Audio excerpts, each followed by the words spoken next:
Welcome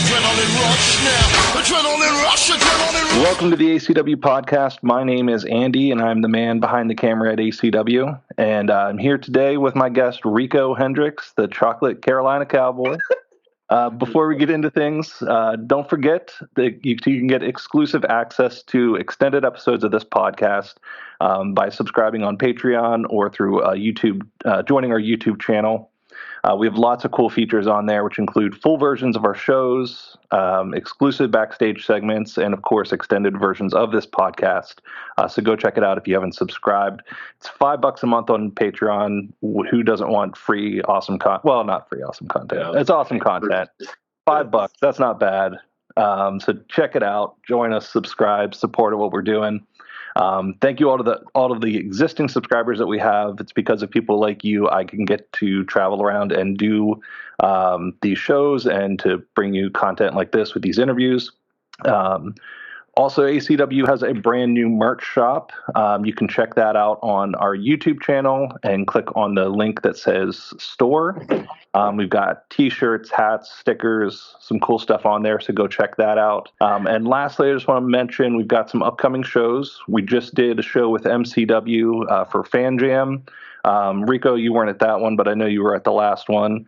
So those are always fun times. And we've got March 21st is the next ACW show. ACW is here to show the world. That's going to be at Breakaway 2 Sports Lounge in Hagerstown, Maryland. We've got Nick Nemeth coming in. He's going to be in a match with Ben Bishop, and you'll have a chance to do a meet and greet with him. You can go to acwtix.com for tickets there. You've got a match, which we just did a little bit of a promo for. Yeah. So talk a little bit about your match. What do you got going on at ACW here to show the world? So my match is it's a tag team match between myself and Chris Slade. We'll be going against Riot City's Most Wanted. Riot City's Most Wanted is totally responsible for making sure. Listen, I was United States champion not too long ago. I don't have that anymore, and that's simply because of those people. So we got to take care of that. And Chris Slade had issues with them anyway. So I think this is just a time for us to come together and just beat these jokers up once and for all before I get my title back. Because that's like the focus right now. Yep. Yeah, I think it's going to be a good match. You and Chris have a lot of history going against each other. I think this is the first time that you guys are tagging together, so that'll be pretty cool to see what you guys do as a team. And then after that, about a week later, on March 28th, ACW's got Queen of Maryland, which is a unique event. They did a show last year, the very first inaugural all-women's event under the Fire brand, Fire standing for Female In-Ring Entertainment. We've got our new Fire champion, Riley Crow. I know she'll be there in action, a bunch of other talented women. I wasn't at the last show last year. Were you at that one? I wasn't at all. No. I heard lots of good things. Fans seem to react really well to it. I know a lot of the guys on the roster were there and supported it and seemed like they really liked it. So if you guys want to check it out, it's at Reflections Hall in Baltimore, Maryland, again on Friday, March 28th. And you can also get tickets at acwtix.com for that. But cool, man. Let's get into it. Obviously, you're here looking dapper with the robe. I'm relaxed. Like Hugh Hefner over here. I like it. Us Cowboys got to get to bed at good time, so I'm relaxed. This is my time. There we go. All right, man. So talk to me a little bit about where you grew up, and I know you say you're from Carolina, but you're not from Carolina. So talk to me a little bit about where you actually grew up. Where I actually go, well, I think I touched on it a little bit during our Annapolis show. I was actually born and raised I wasn't raised in Annapolis, but I was born there. Most of my life has been spent in like Glen Burnie, Pasadena-ish, Maryland. Carolina it's pretty much my second home. I go there just about every year or every other year at least. I'm probably going to go back this year. I'm just there a whole lot, mainly for the Panthers, even though a lot of abuse there, but I enjoy the city. It's great. Food's great. Scenery's great. Just have fun down there. Panthers, they're breaking your heart every year, man. They are, but I have a little bit of hope this year, just a little bit more. I think that last game against Atlanta was like, okay, I think I can feel all right now going into next season. So we'll see what happens. Yeah. Hopefully it'll be a better year for you guys. But yeah, man. So I know you coach football. Did you ever play football like growing up? I did, and I wasn't that good at it. No, but like growing up, as far as Pop Warner and stuff goes, I had a lot of fun with that. And then I played in high school. I played quarterback for some. Well, no, not for some reason. I was pretty solid at it actually. And then once that was over, I didn't want. It ended on a sour note for me. So I didn't want my last memory of being involved in football to be that. Plus, like one day, like when certain things hit you, it hits you. I was sitting at work one day, and all of a sudden, like coaching just kept replaying in my mind. I got to do this, got to do this.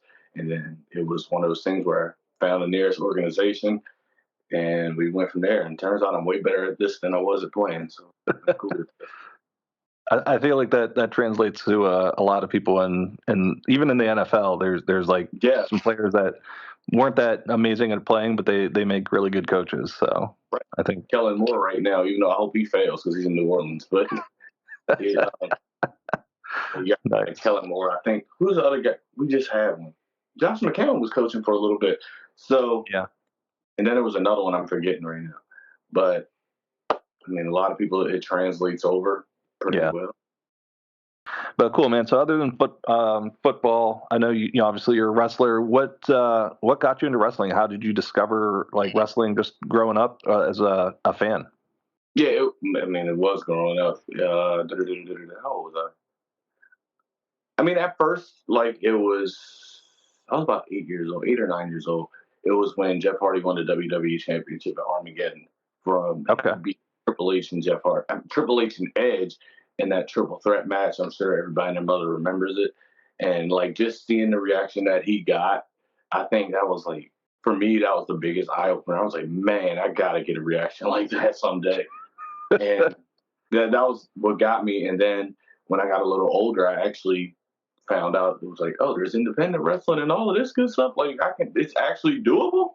Yeah. So then I was just like, okay, well, maybe I want to do this character. Like I had a whole notebook, probably 3 or 4 of them, where I'd be like, just getting everything that I haven't done any of it. I'm just gonna be real with you. Everything I've done has been off the cuff now. Like this cowboy stuff wasn't even supposed to happen. But it's been that's been most of my journey though. Okay. Yeah, and I'll be honest, you made me feel really old when you said that was when you discovered wrestling, because I was in like college by the time they did that. But the following reaction on, I think it was obviously SmackDown when he came out and had the whole celebration. Yeah. And we kind of got our feelings hurt when Matt Hardy hit him with the chair, and that should have never happened booking wise. But I ain't here to talk, but that shouldn't. So growing up, it was Jeff Hardy. Was he like your favorite go-to guy, or were there other guys that really? It was definitely Undertaker. That was my number one. Okay. Because I just liked. I'm not even gonna say the character because I was young, so I'm not sitting there thinking the character, all that stuff. Right. But I enjoyed just why it was different, and I just felt like he couldn't lose. So yeah, I was like, yeah, I'm just gonna root for the guy that rarely loses. I like him. I mean, I think he's one of those characters that, obviously he's been around for years, and like even as when I was a kid, I remember him being like the gray gloves and then the purple gloves, original character that he was, and he used to terrify me as a kid. And I remember I was in like 4th grade. We went down. My dad took me to a house show down in like Landover, Maryland, and I had run down to the ring to like, get high fives from the guys like after their match. And then I was on my way back and I lost. I got lost. I was like a whole section over from where my dad was. And the Undertaker's music hit and I freaked out. I was like, oh man, the lights are going to go out. I'm never going to find my dad. The Undertaker might get me. Yeah, man. He's a classic. You remember those things called fatheads? Like the big stickers that you put on? Oh, yeah. Yep. So for that was Christmas. So I got one of the Undertaker. And at first I'm like, this is cool. And then like I wake up in the middle of the night, and then like you just see the Undertaker staring at you, and I was like, "This isn't going to work." I got so freaked out. I eventually got used to it, but I'm like, I can't keep living like. Yeah, no, dude, Undertaker is amazing. I think I grew up in a different generation, so for me, it was. I mean, on my all-time favorite is Edge. Always had, he was the first for me that like I think up until him, I always liked the baby faces, but he was the first, like with him and Christian, they were the first like heel tag team that I really got into, and like the first heel characters in general that I really like gravitated to, and they just stuck for me, and Edge is definitely one of my all time favorites for sure. I don't even know what heel I started liking first. I actually hated the heels as a kid. Yeah, oh yeah, I did too. I couldn't tell you. I probably got to an age where it was like, oh God, I couldn't tell. Maybe it'll come back one day. But it was definitely, I was very baby face heavy. I actually felt bad for the heels. I was like, dude, I used to think that they would legitimately get upset that they were getting booed or something. I was like, they probably going back upset, and then like Randy Orton, he's just going back chilling. I'm like, that was pretty much the peak of when I was watching when Randy Orton was kicking people in the head. So you said what age were you when you started like training to become wrestling, and who did you train with? Training wise, I started shortly after my 19th birthday. Okay. And it was with the Pain Factory. That was when that was EWA. That's where I was before I got with you guys. So I started there. Honestly, it didn't even take long for me to get my first match. I mean, put myself over a little bit. I picked it up like that. Okay. So it was like 9 months in. They was like, hey, let's go for it. First match was in September of 2019. So I'm doing this a little bit now, actually. Yeah. Yeah, that's where I trained. And then I was there until 2023 or 4. 2023, early 2023 at that. Yeah.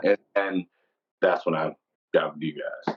Yeah, I was gonna say it was early because I came into ACW kind of late 2022. So I remember you coming in early 2023. I think I want to say it was like Westminster. We did like a show. I want to say at that was the second show. So my first one was in Glen Burnie. That was April 30th, I want to say. Okay. And then I had the Westminster one. Okay. And then started rolling from there. So yeah. Nice. What was it that got you connected to ACW? Did you know some of the guys or what? I did. Bam's one of my closest real life friends. So at the time when I can tell the story, I don't care sometimes. So I was at EWA, Maryland politics and wrestling and all of that good stuff.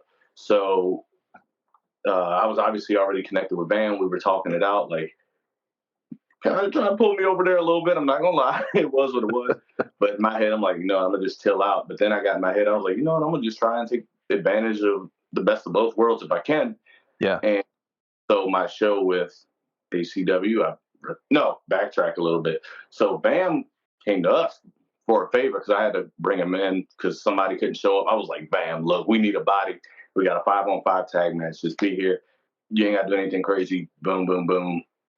It was a little bit of a conflict, but I mean, we got over that.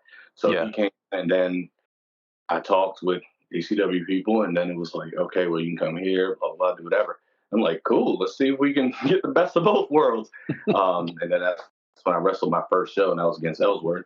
So that was a lot of fun. I thought everything was going well, and sure enough, Maryland politics kicked in, and then sure enough, let's just say I didn't leave voluntarily. Okay. And so my hand was a little bit forced, and then I ended up at ACW, and here we are. It was good. Yeah.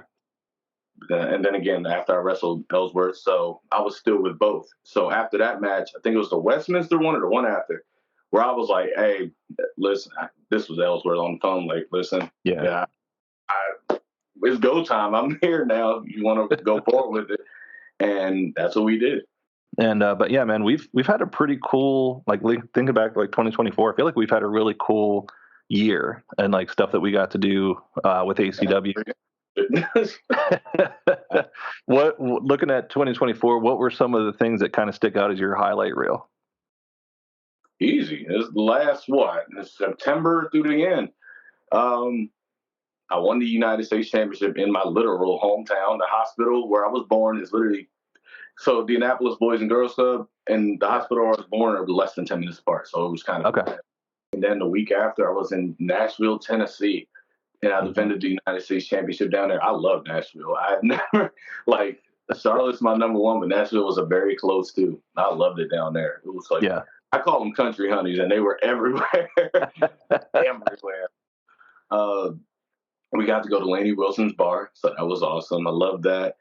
I defended my championship, won the match, and then I think the coolest part, which I still gotta get the film on that, but this was the first time where I did the yeehaw at the top rope, doing it for the elbow drop. And considering I was in Nashville, Tennessee, everybody just came up with me once I did it. Like the whole crowd was like, "Okay, cool, we got something." And there was that. What happened the week after that? The Vanilla Ice thing. That was the most fun night of my life. Well, one of the most fun. It started out. I won my 6-man match, whatever, and then lots of other stuff happened, and drinks were involved. And I remember that. I remember that night for sure. That's what I did anyway. It was so much fun. It was great. Yeah. I was thinking back. So I know I want to say in April, one of the cool shows that we had was working at the UMBC Arena in Baltimore, the Taco Margarita Fest. And was it? I was trying to think. Was it? I can't remember if it was you or Vam that had the kid in the audience that tried to come fight you. Was that you? That was me. That was you. When I was wrestling Chris Slade that day, we were doing my thing. I don't remember what she was saying to me. I don't know what happened. All I know is I turned my back and I'm getting ready to, start the match, whatever. And out the corner of my eye, I see this. She booked it. I was like, "Hey, yo!" I'm like, "Don't let her get in this ring." Don't. That was hilarious to me. I was gonna say she couldn't have been more than like 4 or 5, but she was ready. Easily. She was ready to fight you, dude. 4, so she's about 4 or 5, maybe 6. Yeah. I think it was you got to work with Devon a little bit in the ring. You got the punch with the Hall of Fame ring. That's definitely got to be a highlight. That's a highlight of my life. That was great. Yeah. I forgot that one though. Yeah. How did that, like, what was the lead up to that? If you can talk a little bit about like what it was like working with him and backstage and all that a little bit too. He was cool. It was really easy. Most people. One thing about me is I don't get intimidated. Yeah. So, like when he came in, like I was just talking to him like he was a normal person. He was a cool guy. He taught me some stuff after the match. Hey, do this. Working with him in general, I honestly didn't expect him to even get in the ring at first. That was my impression. Yeah. And then like once he got in, and then we did everything we did, I'm like, this is awesome. I'm enjoying this. I think the cool part is when I was in his face, like, then he was like, Hall of Fame, bitch. That was one of the coolest things that's ever happened to me. He stomped me out in the corner, and then we got to the table. Yeah, and that's always impressed me. Like, just because you would expect some of those guys to have huge egos, and I don't know that I ever met any that did. Like Kurt Angle, I think he was one of the coolest dudes that I got to meet. Yeah. Like I did like a little interview with him, and like didn't expect him to like open up a lot, and he like just opened up and shared like a little personal story with me, and I was like, that's freaking awesome. My daughter was Kurt Angle and didn't even say hi. I'm like, all right, child, like you know who this is. But yeah, man. So I know shortly after Tennessee, that was kind of maybe sparking a little bit of the cowboy gimmick, and I know I can remember when we came up with the chocolate cowboy gimmick, sitting backstage at the Vanilla Ice concert, which I think was one of the funniest conversations I've ever been a part of. Is just brainstorming that gimmick. We started talking about Vanilla Ice. I was like, chocolate. I was just thinking chocolate for some reason. And then I was like, I'm going to be the chocolate cowboy. And then, hey. Yeah, so I think that's worked out better than we expected for you. Yeah, it wasn't supposed to work. It wasn't supposed to work. And then, so around that time, I think right before that, you'd won the ACW championship because you were the champion at the time. You talked a little bit about it being in Annapolis. One of the highlights that I noticed for you, after the match, some of your kids that you coach came down and were celebrating. What was it like for, like, have they talked to you about like what it was like for them to see you like win the championship? Yeah, well, they were just excited. They ain't even there. Like, all they saw was Coach Mason just climbing a ladder, jump. Like, they don't know Rico Hendrix. That's how they know me, Coach Mason. So that's all they saw was me going up the ladder and beating people up and stuff. And I bought the championship to practice the next day or the next Monday. It was pretty cool. I don't think any of them looked at me the same. So. Yeah, but they enjoyed it. Well, so got a few final questions. What's the stuff that keeps you most motivated to keep wrestling? Do you have like a end goal in mind? Are you trying to get to like WWE, AEW, like anything like that, or is it just the love of the game? I'm gonna take it as far as I can. That's been my answer every time. If it's WWE, then great. I've been hitting the gym a lot more, so hopefully when I come back, y'all know this. But I mean, I'm gonna take it. If it's WWE, it's WWE. If it's Ring of Honor, if it's AEW, TNA, whatever, we're just gonna ride this thing till the wheels fall off. I'm just here to have fun with it. Because that's been my primary objective since I started. I just want to entertain people, and I've gotten way better at that. Even with ACW, like learning from Ellsworth, learning from guys that come in the locker room. When you have the Devon Dudleys come in, when you have the JBLs come in, when you have Kurt Angle come in, and people actually like pouring into you, you just learn more and more and more. It's like Al Snow, he talked to me for a good 10 minutes. Yeah. So you just learn as you go, and I've gotten better. So it's all worked out. So yeah, that's the objective. We're just going to take it as far as we can. Who is on your Mount Rushmore wrestling? My top 4? Oh, God. Give me a second. There's